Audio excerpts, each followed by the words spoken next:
बिस्मिल्लाहिर्रहमानिर्रहीम। अस्सलाम वालेकुम। कैसे हैं आप सब? आज मैं आपके लिए बहुत ही मज़ेदार सी रेसिपी लेकर आई हूँ जो कि बहुत इजीली बन जाती है और बहुत ज़्यादा पसंद भी की जाती है। मैं आपके लिए लेकर आई हूँ अंडा कबाब। हाँ जी, और अंडा कबाब कैसे मैंने बनाए हैं? ये मैंने बनाए हैं सिर्फ दो चीज़ों से, अंडा और पोटैटो की मदद से। और देखिए कितने कलरफुल और क्रिस्पी से कबाब हैं आपके सामने, ये देखें। और मैं आपको कैसे बनाए हैं मैंने इसकी रेसिपी मैं आपके साथ ज़रूर शेयर करूँगी। तो चले चलते हैं हम इसकी रेसिपी की तरफ। सबसे पहले मैंने लिए हैं पोटैटो बॉइल्ड। ये मैंने दो बड़े साइज़ के पोटैटो लेके इनको बॉईल कर लिया है और इस तरह से इनको पीसेस में कट कर लिया है। पीसेस में इसलिए कट किया है ताकि इनको मैश करना जो है वो ईजी हो जाए। अब बॉइल्ड पोटैटो में मैंने ऐड करना है बॉइल्ड एग। एग जो है वो मैं पूरा ऐड नहीं करूँगी, इसको मैं इस तरह पीसेस में कट कर लूँगी ताकि जब हम इसको मैश करें तो ये अच्छे से छोटे छोटे फॉर्म में हो जाए, ऐसे बड़े बड़े जो हैं वो इसके चंक्स ना रह जाए। मसाले डालेंगे, सॉल्ट जो है हम अकॉर्डिंग टू टेस्ट डालेंगे। मैं इसमें हाफ़ जो है वो टेबल स्पून ऐड करूँगी सॉल्ट का, हाफ़ टेबल स्पून सूखा धनिया पाउडर, ज़ीरा साबुत यूज़ कर रही हूँ, आप चाहें तो पिसा भी यूज़ कर सकते हैं। इसके साथ चिली फ्लेक्स जो है वो डालूँगी मैं इसके अंदर। देखिए मसाले सारे ऐड हो गए हैं, इसको अब हमने अच्छे से मैश कर लेना है। अगर आपके साथ पोटैटो मैशर है आपके पास, आप वो यूज़ करें। ये देखिए मैंने ऐसे फोक की मदद से इसको अच्छे से मैश कर लिया है। अब मैंने ऐड करना है इसमें कॉर्नफ्लावर।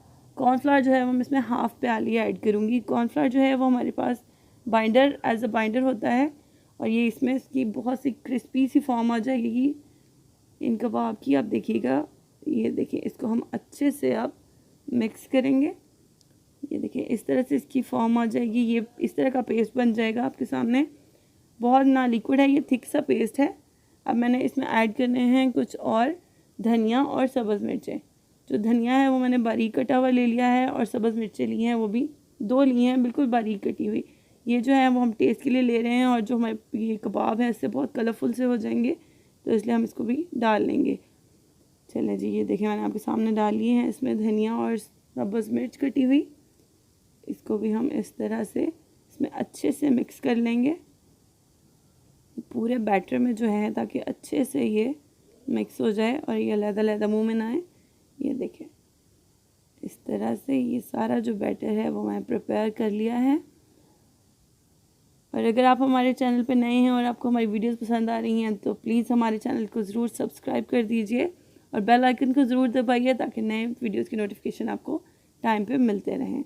देखिए बैटर जो है वो मेरे पास सारा तैयार हो गया है। इस तरह से मैंने इसको बॉल की फॉर्म देनी है, पहले इस तरह से इसको बॉल की फॉर्म में बना लें। देन जैसे हम टिक्कियाँ बनाते हैं, आलू की टिक्कियाँ या आलू के कबाब बनाते हैं हम घर में, इस तरह से इसको हम इस तरह टिक्की की फॉर्म दे लेंगे। और जिसमें हमें कुछ भी अंडा वगैरह ऐड करने की ज़रूरत नहीं है, बाइंडर के तौर पे हमारे पास कॉर्नफ्लावर है वो इसमें ऐड कर दिया है। इस तरह से मैंने इसको एक टिक्की की फॉर्म दे ली है। बाकी जो बैटर है उसकी भी मैं इसी तरह से कबाब बना लूँगी। ये देखिए आपके सामने जो सारे वो कबाब हैं वो मैंने तैयार कर लिए हैं और ये बिल्कुल ऐसा नहीं है कि ये टूट रहे हैं, ऐसा कुछ है। बहुत ही थिक सा मटेरियल है और बहुत ही अच्छी सी इनकी शेप अप हो गए हैं। इसको अलहदा से जो है मुझे कुछ और डालने की ज़रूरत नहीं है, ना इस पर कुछ लगाने की ज़रूरत है।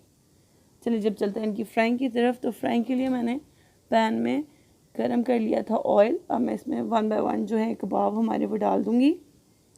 देखिए जो ऑयल है वो आपका प्रॉपर गर्म होना चाहिए ताकि जो ये है खुल ना जाए कबाब हमारे ठंडे ऑयल में। देखिए इसकी एक साइड पक गई है, ये टर्न कर देते हैं दूसरी साइड। इस तरह 1 बाय 1 जो है वो टर्न कर देंगे और ये देखिए इसका कितना अच्छा सा कलर आ रहा है, बहुत अच्छे से पक रहे हैं। फ्लेम जो है एक दफ़ा ऑयल ज़्यादा गर्म करने के बाद हम इसको नॉर्मल फ्लेम पे पकाएंगे। फ्लेम जो है बिल्कुल लो नहीं रखेंगे, मीडियम फ्लेम रखेंगे हम इसका। मैं आपको उठा के दिखाती हूँ। ये देखिए बहुत ही ज़बरदस्त इसका कलर आ गया है। 1-2 मिनट के लिए मैं इसको और पकाऊंगी ताकि ये अच्छे से पक जाए, इसका बैटर जो है वो अंदर से भी अच्छी तरह पक जाए। तो हम इसको थोड़ा सा टाइम चूल्हे पर और देंगे। ये कबाब पक के तैयार हैं, इनको मैं प्लेटर में निकाल रही हूँ। बहुत ही अच्छा सा इसका कलर है, बड़े ही नाइस सी लुक आ रही है और बड़े ही क्रिस्पी ये बने हैं। देखिए ये सब इनको ऑयल जो है अच्छे से ड्रेन कर लें। चलें जी प्लेटर में निकाल लेते हैं हम इनको। ये देखिए कबाब जो है हमारे बिल्कुल रेडी हैं। सॉस यूज़ कर रही हूँ मैं मायो सॉस इसके साथ, आप केचप यूज़ कर सकते हैं, जो आप पसंद करें। आप इसको घर में बनाएं और ये देखिए आपके सामने तोड़ के, और ऊपर से बिल्कुल क्रिस्पी है और अंदर से बहुत ही सॉफ्ट सा, बहुत ही ज़बरदस्त बना है और कुछ कच्चा नहीं है। इसमें बच्चे बहुत लाइक करते हैं, आप इसको ज़रूर ट्राई कीजिएगा। वीडियो आप हमारी पसंद है तो इसे लाइक करें। नेक्स्ट वीडियो तक के लिए अल्लाह हाफ़िज़।